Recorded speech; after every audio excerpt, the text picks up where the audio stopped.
Muy buenas noches. Habla Luis Fernando Castaño. Estamos hoy transmitiendo desde Costa Rica. Hoy queremos hablar un poco sobre el Antiguo Oriente. Recuerde que en este canal uno de los objetivos que estamos buscando es el hablar de la Biblia y su contexto cultural.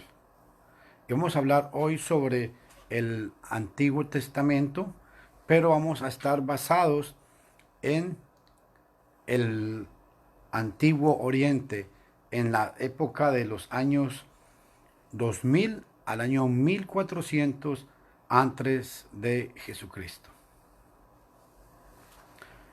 La historia del Antiguo Oriente o del Oriente Próximo estaba dominada por la geografía. Para que se constituyan estados poderosos, tiene que existir sociedades instaladas y desarrolladas. Esto solo es posible cuando existen o hay disponibilidad en los lugares, hay disponibilidad de agua, hay agua disponible en todo momento y hay un espacio habitable y un espacio para cultivar. En el espacio que concierne a la Biblia, estas condiciones se cumplen en Egipto con el Nilo, cuya creciente anual deposita un lino que renueva la fertilidad del suelo. En Mesopotamia, con el Tigris y el Éufrates, y también en el Asia Menor, con el río Alix, que actualmente es el Kilismat. Aunque el espacio cultivable sea netamente reducido en esta región montañosa, en la geopolítica del Antiguo Oriente, estos son los tres polos esenciales en torno a los cuales se forman las grandes potencias de aquel entonces. Estos tres centros vitales estuvieron continuamente hostigados por la población limitada, por los habitantes que los rodeaban, por los habitantes limítrofes de las regiones montañosas o de las regiones menos fértiles. Los arameos, por ejemplo, constituyeron durante mucho tiempo una amenaza para el Asia y los pueblos del mar deshabilitados en Egipto. El Asia Menor y Mesopotamia se comunican con Egipto a través de un estrecho lugar de paso entre el norte y el sur, que atraviesa los valles de Orontes y el Litani, el valle alto del Jordán, la llanura de Yisrael y la llanura costera, encerrados entre el mar. Las montañosas de las tierras del interior y del desierto de Siria, eficazmente fortificados por Egipto en su parte meridional. Este corredor estratégico es testigo del paso en muchas ocasiones y en los dos sentidos de los ejércitos de los grandes imperios de aquella época. Está jalonada por campos de batalla célebres, los campos de batallas como Cades, Carcars, Megiddo. Sus habitantes solo pueden desempeñar un papel político limitado en esta época, en la época del Antiguo Oriente entre el año 2000 y el año 1800 a.C. cuando lo permitía la decadencia de los reinos de alrededor, solo los fenicios, presta atención, solo los fenicios prefirieron volverse como resolución hacia el mar para asegurar su porvenir. En la Baja Mesopotamia, en aquel entonces, hablemos un poco de Mesopotamia.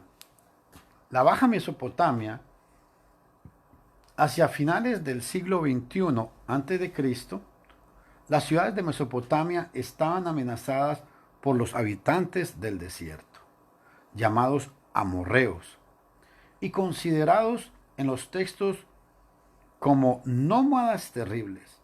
Se constituyeron, se constituyen defensas contra el avance de los amorreos, pero esto fue en vano. Los amorreos penetran en los territorios urbanizados de aquel entonces, tomando las ciudades una tras otra y terminando por imponerse en las ciudades conquistadas. De esta forma, al cambio del milenio corresponde un cambio político. La caída de la tercera dinastía de Ur, ciudad de origen de nuestro antepasado Abraham. En el año 2004, más o menos, antes de el Mesías o de Cristo, fue derrotado por un ejército venido del este. Este acontecimiento fue un objeto de una gran lamentación por la destrucción de Sumer y de Ur, que se ha conservado. A propósito de esta fecha y de todas las incluidas en este capítulo, tenemos que precisar que no tenemos el mismo grado de certeza que nuestra cronología moderna. Según los historiadores consultados, se puede encontrar variaciones hasta de decenas de años e incluso hasta más para establecer ciertas fechas. Elam, Asur y Mari, que fueron los estados limítrofes del reino de Sumer, encuentran pronto su libertad. Ur se hundiría definitivamente bajo los golpes de los elamitas. No mucho más tarde. Un nuevo régimen se establece en Isin, ciudad limítrofe de ellos, donde el soberano mejor conocido es Lipi Ishar, gracias al código legal que promulgó y que ha llegado hasta nosotros. Desde la caída de Ur de los caldeos, varias ciudades se disputan la hegemonía sobre ella. Isin, Larsán, Uruk. La primera dinastía babilónica fue fundada por un semita hacia el año 1894 a.C. Esta ciudad entra rápidamente en conflicto con las ciudades vecinas, especialmente con la ciudad de Isin. Aparece un personaje muy importante en esta época, Hammurabi. Reina entre el año 1792 y aproximadamente el año 1750. Este hombre reunifica el territorio, completa la conquista de Sumer y de Akkad.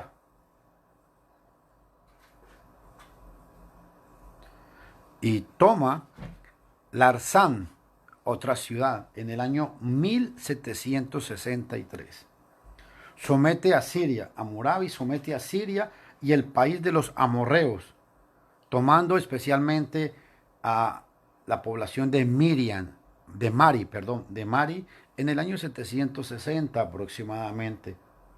Organiza una administración fuerte y promulga una legislación desarrollada, que es conocida como el Código de Hammurabi, aproximadamente hacia el año 1755. Aparece también otro señor que era Mursil.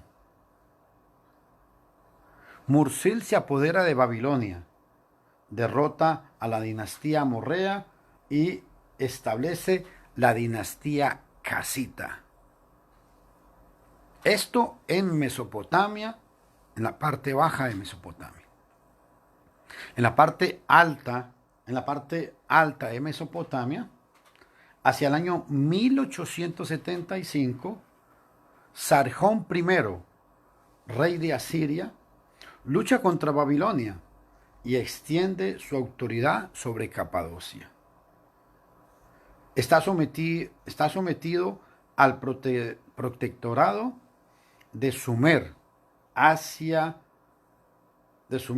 la caída de la tercera dinastía de Ur. Después Asiria se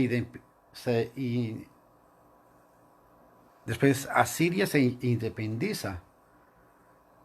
Shamshi Adad en el año 1813 del año 1813 al año 1781 a.C., llega hasta la costa meridional y con ello da al reino asirio su máxima dimensión. La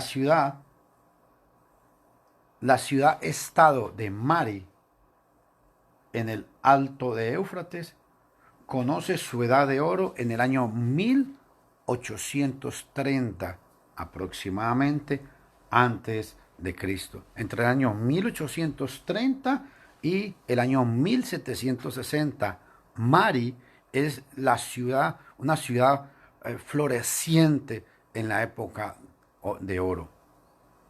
Del año 1830 al año 1760. Una dinastía contiene 3 reyes de nombres amorreos para esta época: Yahid, Lim,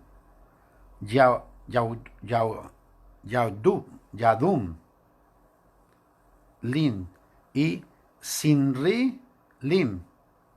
Por otro lado, nombres amorreos aparecen en los documentos de todas las ciudades de Mesopotamia. En el año de 1595, el rey hitita Mursil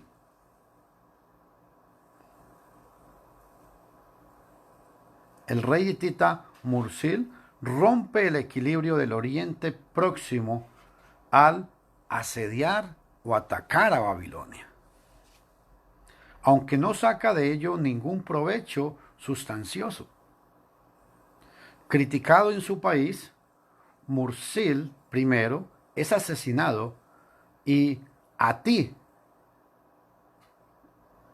presa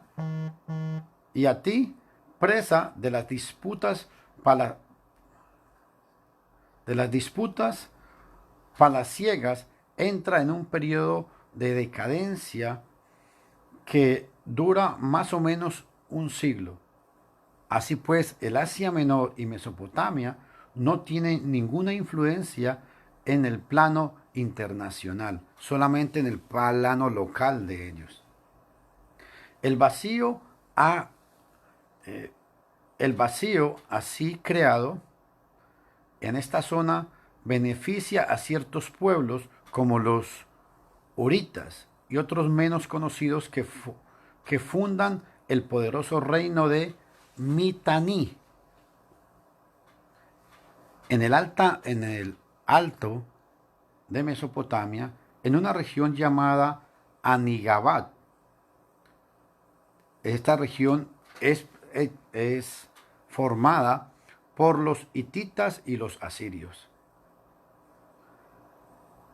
Esta región es llamada Anigabat o Naarina. Naarina es llamada Naarina por los egipcios. Este último designa precisamente la gran curva del río Éufrates. El imperio de Mitanni, fundado por los indoeuropeos en la región del Éufrates superior en el año de 1550 al año de 1500, es conocido actualmente solo por los archivos de sus vecinos, o sea, de los egipcios, asirios y sobre todo por los hititas. La cultura hitita es muy importante tratar de estudiar un poco de ella. La ciudad de Guansugani, que al parecer fue su capital, no ha sido encontrada. Por otra parte, la lengua urita no es bien conocida. Ahora bien, todos sus reyes tienen nombres indoeuropeos y no uritas. A pesar de su rivalidad con los hititas, Mitanni extiende su influencia desde el Mediterráneo hasta el río Tigris. Este reino conoce su apogeo bajo el reinado de Shaushatar en el año de 1430 al año de 1440 a.C., que reconquista una parte de Siria en el año de 1550 al año de 1425. Las inscripciones de Idrimit demuestran la existencia de tensiones entre Baratarná, rey de Mitanni, e Indrimid, rey de Lalak. Conocemos parcialmente algunos aspectos de la vida socioeconómica de Mitanni por las tablillas de Nusi, por las tablillas de Nusi. En el año de 1459, los matanitas son vecinos en Alepo y en Carquemis por los egipcios. Son vencidos. Repito, los mitanitas son vencidos en Alepo y en Carquemis por los egipcios, que llegan hasta el Éufrates, pero no avanzan más. En esta región, los enfrentamientos entre egipcios y Mitanni, entre Egipto y Mitanni, durante una década de años, con el reinado de Artatama en el año de 1440 al año de 1420 a.C. Las relaciones entre Egipto y Mitanni mejoran notablemente, como muestra la serie de matrimonios de príncipes mitanitas con faraones. Este acercamiento podría explicarse por el terror que inspira a estas dos potencias el resurgimiento hitita.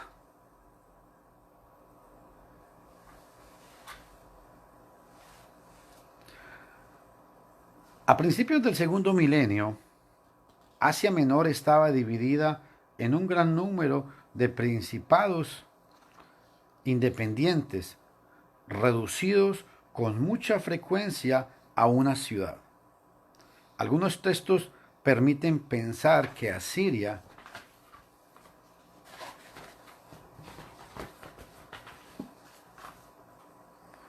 pudo dominar económicamente sobre las ciudades de Anatolias hacia el año de 1830. Se suceden los desórdenes.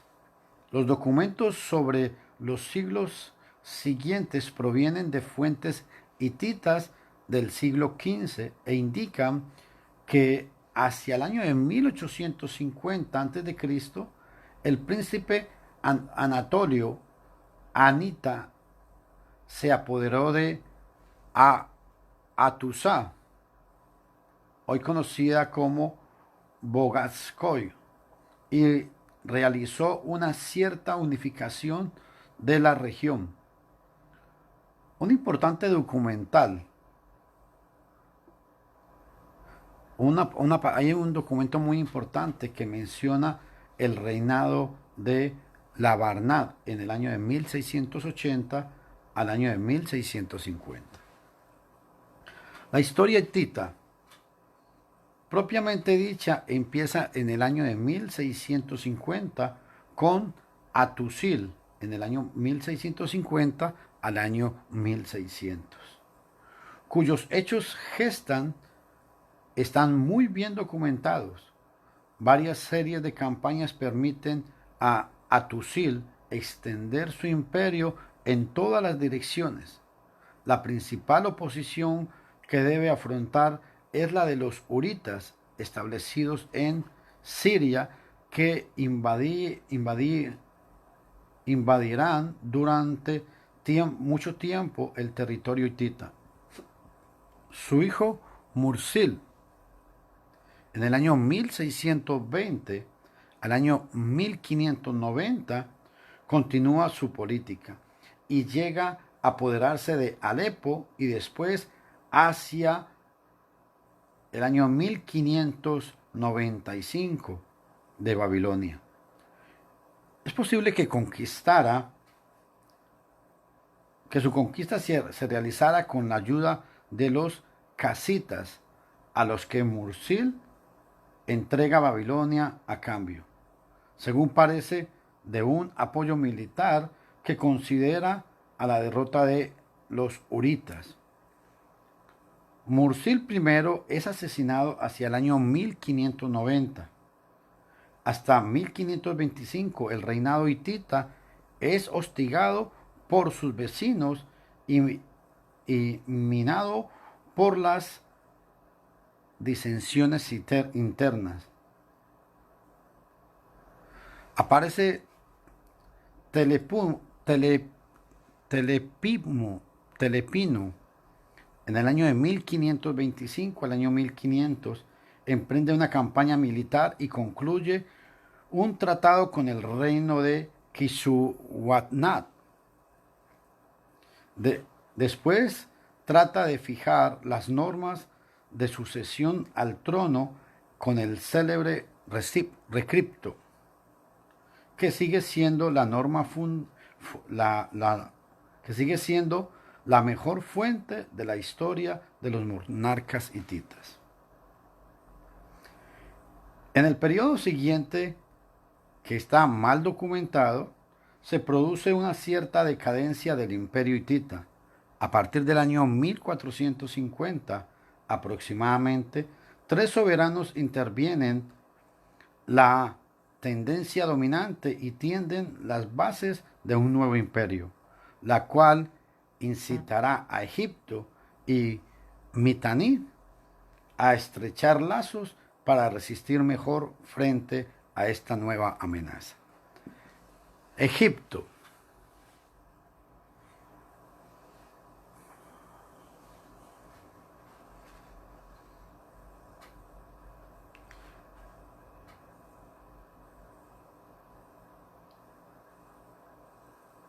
Egipto aparece con Amenebet, fundador de la 12ª dinastía en Tebas, en el año 1991 antes de Cristo. Construye la muralla del príncipe para rechazar a los beduinos del Sinaí. Muere asesinado. El reinado de su sucesor Sosostri en el año de 1962 a 1928 es agitado como muestra de relato de Mued. Sin embargo, la presencia egipcia se intensifica en Asia. Sosostris primero conquista Nubia en el año de 1595. Después Sosténes III, un sucesor de él, en el año de 1577 al año 1843. La somete de nuevo y entra en Sudán. Lanza una campaña militar contra Canaán en el año de 1848. En 1876 termina la 12ª dinastía y con ella el periodo del Imperio Medio. Numerosos grupos asiáticos se infiltran en Egipto. ¿Por qué doy toda esta referencia histórica? Porque toda esta referencia histórica, aunque la Biblia no habla nada de ellos, en la parte secular influye mucho con el establecimiento de los patriarcas allá en los primeros años de existencia. Hay algo importante que quiero agregar hoy a este tema. Esta síntesis del crecimiento y del desarrollo del estudio del Antiguo Testamento bien puede iniciarse con la observancia de que aún antes que los judíos adoptaran una forma oficial de su canon de las Sagradas Escrituras, la Iglesia cristiana había aceptado las 3 divisiones tradicionales de la ley, la profecía y los escritos, que constituyen como constituyentes de las Sagradas Escrituras, aunque para muchos cristianos del primer tiempo ellos usaban la versión de los 70, con preferencia al hebreo. No obstante, mantenían una posición irrenunciable en cuanto a que estos escritos tenían una autoridad de tal grado que sólo era compatible con la inspiración y la autoridad divina. Como tal, las escrituras exigían una creencia y obediencia implícita por parte de todos los que la aceptaban y la veneraban. Las enseñanzas de los diversos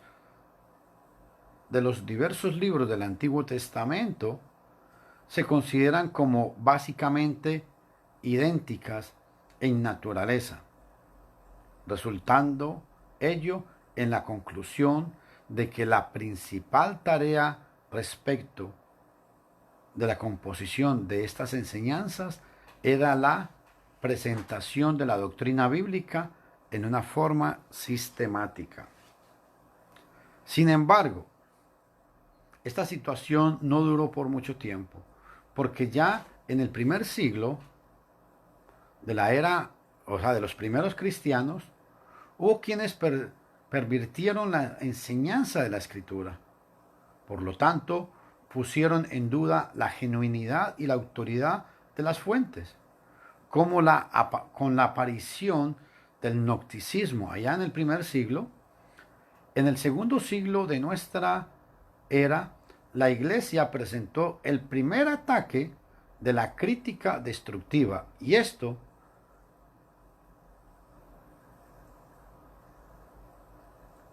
es interesante de notar.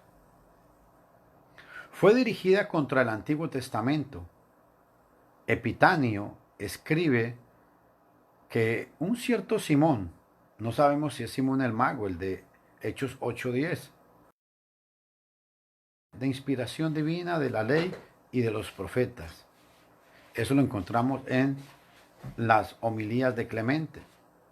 Se cita a un tal Simón como criticando ciertos pasajes antropomórficos del Antiguo Testamento.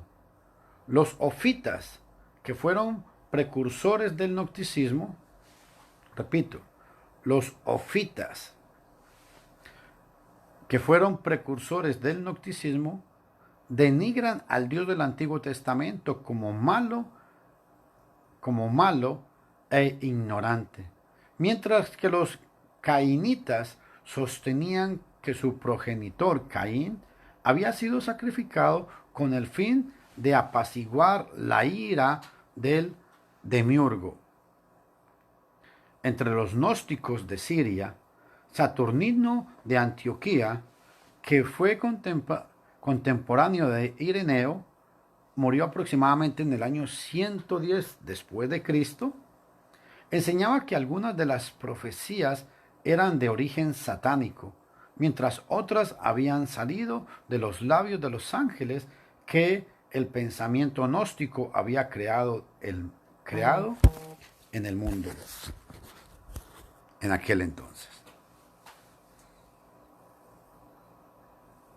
Aún un historiador como Taciano, que es famoso por la compilación de extractos de los evangelios en la forma de una sola narración, para el año 174 después de Cristo, sostenía desde Alejandría que se había convertido en un notable centro de Alejandría se había convertido en un notable centro de cultura y filosofía griega. Las actividades de Valentino condujeron un ataque contra el texto del Antiguo Testamento. Este prominente líder gnóstico que posteriormente propagó su doctrina en Roma. Rechazaba algunas partes de la Torá y de los profetas como no auténticos y alteró otras porciones del texto hebreo con el fin de mejorarlo. A Valentino se atribuye la complicada teoría gnóstica del origen del universo por medio de los eones. Tome en cuenta este detalle. A Valentino, que fue uno de los líderes impulsadores del gnosticismo, a este hombre se le atribuye la teoría del universo porque decían que el universo había sido creado por los eones. Los que puso en lugar de la actividad creadora dada por un cierto Ptolomeo de origen italiano, que enseñó en el año 165 al 180, Epitanio levanta preguntas básicas respecto al origen de la Torá. Ptolomeo llega a la conclusión de que los 5 libros atribuidos a Moisés no podían haber venido de un autor, sino que había sido compilado por Moisés de fuentes emanadas de Dios, o de Moisés mismo y de los ancianos. Sin embargo, más graves que los ataques anteriores al testimonio de la iglesia primitiva en cuanto a la autoridad y autenticidad de las escrituras del Antiguo Testamento, fueron las especulaciones y enseñanzas del prominente hereje del segundo siglo, un señor que se llamaba Marcio. Este señor, hijo de un obispo cristiano, llegó a Roma por el año en el año 138 y estudió bajo un maestro gnóstico y finalmente desarrolló un complicado sistema intelectual basado en el concepto de su dualismo filosófico. Fue el primero de muchos críticos de la Biblia que aparecieron después aplicando a los escritos bíblicos canónicos de la Biblia, canónicos de una naturaleza subjetiva en la prosecuencia de sus actividades.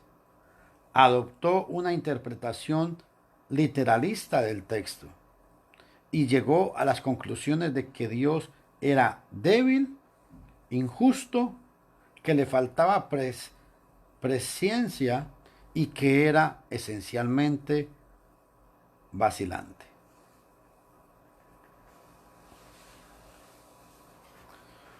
Bueno amigos, esto ha sido una pequeña introducción histórica.